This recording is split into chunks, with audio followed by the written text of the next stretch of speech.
બોટાદ પોલીસની સરાહનીય કામગીરી બોર્ડની પરીક્ષામાં વિદ્યાર્થીની અલગ સ્કૂલે પહોંચી જતા તેને યોગ્ય સ્થાને પહોંચાડી વિદ્યાર્થીનીને પોલીસ કારમાં બેસાડી મદદ કરી।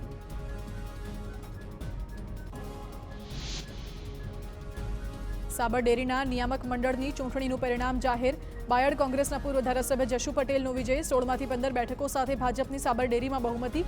ભાજપ પ્રેરિત પેનલના 15 સભ્યો બિનહરીફ થયા હતા। માલપુર બેઠક માટે યોજાયું હતું મતદાન।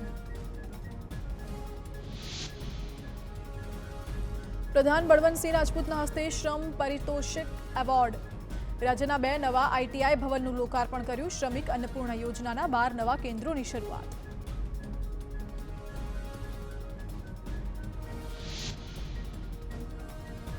પૂર્વ ગૃહપ્રધાન વિપુલ ચૌધરીનું નિવેદન। અર્બુદા સેના હવે અર્બુદા સેવા સમિતિ તરીકે કામ કરશે।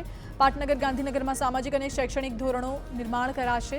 સમાજના છેવાડાના વર્ગ સુધી તેનો લાભ પહોંચે તેવો પ્રયત્ન કરીશું। પાટીદાર સંસ્થામાં માત્ર રૂપિયાનું મહત્વ છે, સેવાનું મહત્વ ઘટી ગયું છે તેવું પણ કહ્યું।